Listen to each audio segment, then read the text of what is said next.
This is going to be a really good video today too, guys, because we finally have our first start and our first drive. Stay tuned.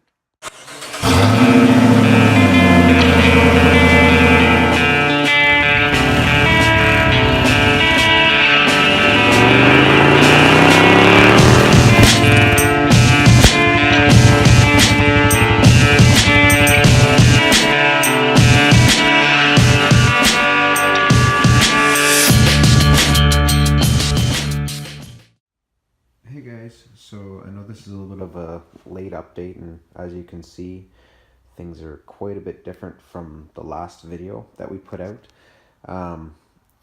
As you probably have guessed, I live in Canada, specifically in Ontario, and we've been dealing with winter lately, so it's been so friggin' cold out here. I just haven't had a chance to really get out here and work on the car the way I wanted to, and when I have been able to work on it, it hasn't been ideal for filming. I don't want my camera gear to be freezing out here, and I've just got this small little heater set up down here. It doesn't really do much, so we're finally getting back into some warmer weather, or at least for a little while here, so trying to make use of that as I can. But some of the work that I've done out here I haven't gotten on video, so I apologize for that, but I'm going to kind of go over it with you. And if you've got any questions at all about it, you can feel free to ask me in the comments, and I'll address it all in a new video that I'll put out again. So, okay, without further ado, let's jump into it. Okay guys, here's our first ever startup. I apologize for the background noise, that's my heater.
Yeah, it runs a little better than it used to. Yeah.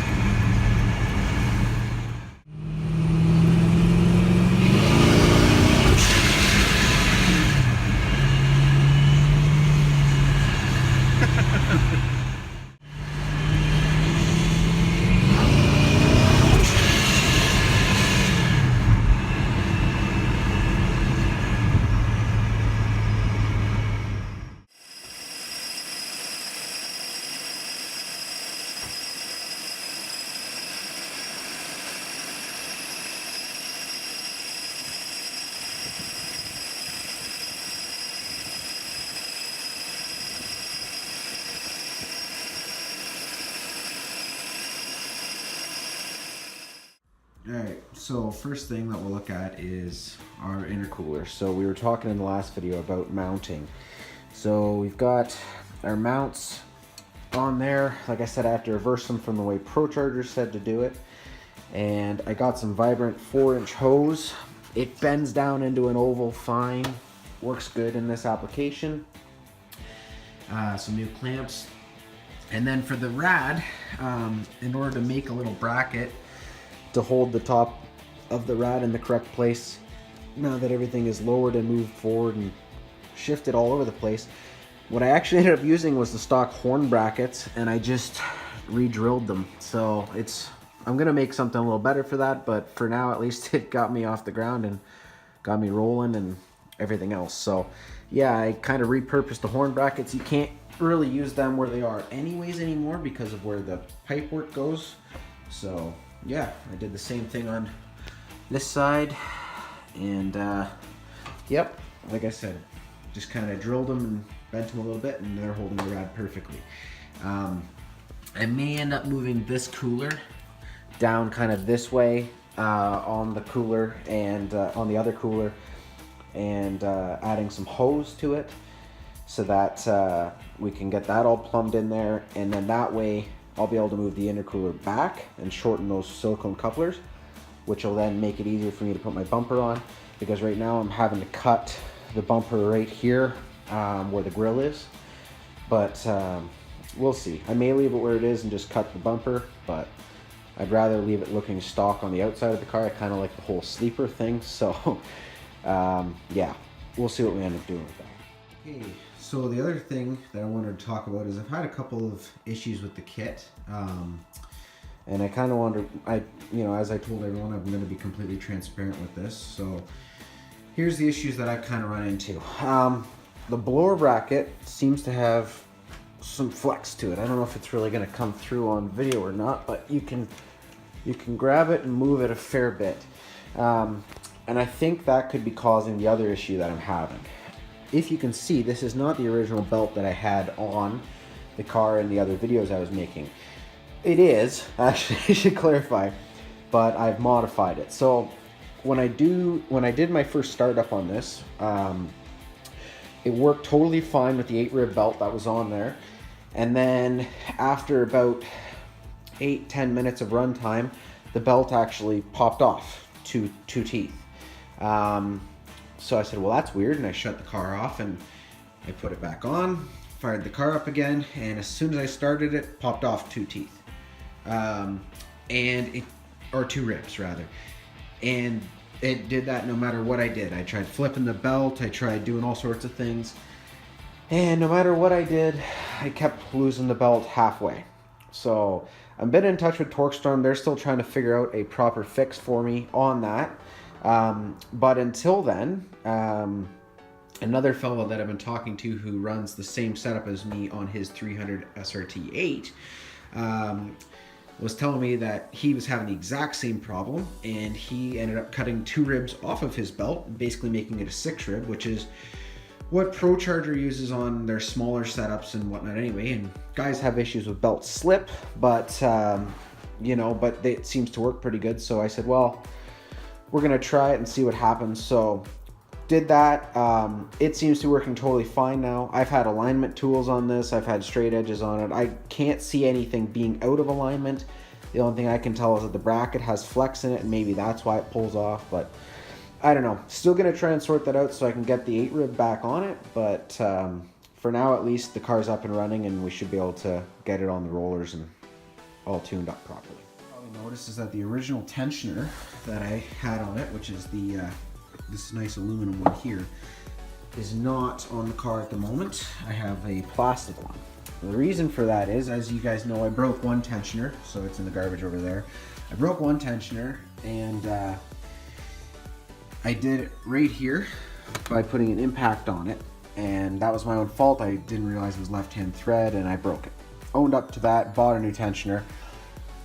When I put the new pulley on this tensioner,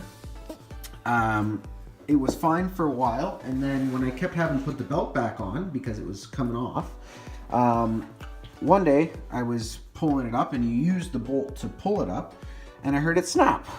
I said, what the heck? And it did exactly what the other one did. It broke the snout off. But now this time I've realized that this wasn't really my fault. If you look at the length of the bolt that protrudes from where it snapped, you can clearly see that hardly any bolt actually sticks out past the pulley. And so there's lots of threads in the tensioner here, but the bolt doesn't go into them. So it strips them out and then it breaks off. And I can't replace this with a longer bolt because it's totally machined. I mean, this is just the piece that's broken off of here, but this is all one piece. This is a left-hand thread. Like, this is a fairly special bolt that has to get machined and manufactured. So again, I'm in touch with Torqstorm about this. I'm hoping that they can produce a longer bolt for me, which is what I need. But I don't have one at the moment, so until I get it, I'm going to keep the plastic pulley on there because I do not want to break another tensioner and be buying another one. So that's the other issue I've had. Okay, more stuff. So these are the air boxes that come with the Supercharger kit. So originally there's a hole here which has the spot for the Supercharger blow-off valve. Now I was lucky enough that this was actually already replaced with a solid piece on mine. But if it wasn't, you would have to plug that because you can't really put a blow-off valve here because of how close this Supercharger sits. So, and then the other issue is on the other air box. So you've got, you have to get somewhere to put your blow-off valve. So what I ended up doing was I ended up welding the fitting that comes with the Torqstorm setup onto this air box right here. So it's nice TIG welded, you know, had to hole drill it and everything else. And then this is the original mass airflow, or sorry, intake air temperature sensor. Geez, what am I thinking today? Intake air temperature sensor fitting that comes in this air box as well. So everything fits up nice, and then there was another hole on this side, which I don't think normally comes on this. I think whoever used these before, again, I bought this used, had drilled a hole here or something. Anyway, plugged that as well, welded it, cleaned it up, nice. So that all works pretty good. It fits well. I'll have to see when I get the car running well enough if I got enough airflow out here to have the valve work properly, but in the drive I've done at least now, it seems to be working good. So I got no complaints there. Couplers as well, like I said, have been replaced with Vibrant. Cut them down a little bit, used some new clamps. Just like to have quality couplers on here. It's one thing that is a pretty good investment when you're running boosted stuff like this. So yeah, happy with that. I also installed a Billet Technologies EGR delete kit. You can see it's the two purple covers there and there. I got them purple because I just thought it looked kind of neat. But anyways, nice, easy to install kit. We already had the EGR removed before, and then I put it back on because I was still waiting for this, and then I pulled it all off again. But it's tuned out, everything else, so that's nice. Just kind of gives me some more space, especially with the valve sitting there, and just kind of cleans it up a bit, I think. This is my Blox vacuum manifold. So it's not installed permanently there. Don't worry, that's not how it's going at all. I just did that for my first start and my first drive to, you know, make sure everything was working right. But I got this off Amazon for I think 40 bucks. And what I ended up doing was cutting this plastic line, which comes out of the manifold, and routing it into feed to the block. And then it went to my bypass valve, and it went back to my evap, I'm assuming is what that's for, evap solenoid. And I can also add another fitting in there for my boost gauge and everything else, and I'll show you guys all that. It's not hooked up yet, but I will show you guys the gauges and all that because I've been working on it as well. Here's something I'm pretty proud of. This is my air intake setup. So what I did here, I talked to Torqstorm, it's 3.5 inch inlet size. So I bought some 3.5 inch tubing. It's Vibrant tubing, stainless. Don't need that, you could use exhaust pipe probably to make it cheaper, but I just thought it looked nice. The kit already comes with this air filter. I'm not really a fan of K&N, but I mean it works and it was free, so we're gonna run that for a while. And I wanted to have it, you don't really have a lot of space here, so I ended up cutting this down nice. There's just 290 couplers, and I put another piece of that Vibrant tubing in here that's cut down. So it's a short piece right there and a short piece there. And then I just basically had to play with it. I clamped it here. and you can see, and it's kind of hard to see on the camera, but it clears all my coolant hoses. It clears my oil fill. It's nice and tight, but it looks pretty good and it fits nice and doesn't really move anywhere. I might try and add a bracket or something to it later, but it's pretty solid for now and it's gonna work pretty good. So I'm quite happy with that. There's one of the things I was fairly worried about with this install because it is a rear inlet, but I think it turned out pretty good. Obviously, we reinstalled the whole front of the car again. So the whole headlight bezel holder, everything. I cut this. Obviously, as you can tell, this is a very rusty piece. I tried sandblasting and everything, couldn't really clean it up, but then I didn't feel bad about cutting it. So I still wanted to have a bumper support on the car, but obviously the intercooler sticks out more than it would have originally. So we cut this all down, and yeah, it's modified and it's just better than nothing having those pieces back on there. Still working on getting the bumper and the headlights and everything back in it. That'll be happening soon, hopefully, as long as the weather stays good. But yeah, at least it's a little bit of progress, and yeah. Now to the inside of the car. This is my gauge pod. It's a glow shift pod. It's not fully installed yet. I still have to wire everything. I'm not sure what I'm going to put in the third hole yet, but I thought I should get a 3-hole one, maybe fuel pressure or something along those lines. And then I've got an AEM wideband, and I've got a Bosch boost gauge. May change that out to one that goes only to like 15 pounds or something, so it's a little easier to read while you're driving, maybe a digital one. But I had that one laying around brand new anyway from another project I had, so worked good. It's kind of nice having everything visible. Some people don't like the NASCAR style pods, or like they call it, but I like them. It keeps everything right in front of your face while you're going down the road, and you know, if anything, if your wideband, you know, it lights up and lets you know if something's going the way it shouldn't, and so it's just good to have as insurance when you're running something that's not naturally aspirated or the way it came. So it's fairly heavily modified now, so it's good to have a good gauge on everything. Got some brand new iridium plugs as well. They're 2 steps colder than the factory ones. Haven't installed them yet. I wanted to do the first startup on the old plugs so that if I fouled them, if it was running rich or anything, I wouldn't be messing up these plugs, because they were about 160 bucks for the set, since you need 16 of them. But now that the car is running and everything seems to be running pretty good, I am going to be throwing these in there along with the larger fuel pump. Again, I wanted to leave the fuel pump for now too, until I had the car running, so that I knew if it didn't start, it wasn't something I did with the fuel pump, and it, you know, I could sort that out still. So that's all going to be happening fairly soon, and I'll be videotaping that as well when it happens. And you know, again, I apologize, guys. Like I said, it's been really cold here lately. I'm not one to usually complain about the cold, but when I'm trying to do videos and working on stuff out here, there's only so much you can do when it's minus 20, minus 30. You know, I was hoping to have a video out for Christmas. I was kind of promising to everybody. And we actually did the first startup on Christmas Eve, I think it was, or maybe the 23rd. But anyway, we did the first startup then, videotaped it all, did all that, but just didn't have enough content to put out a good video. So I apologize. You know, I've had a lot of people messaging me, asking me, you know, what's going on, where's the updates, you know, all this stuff. So I've been trying to keep up with it.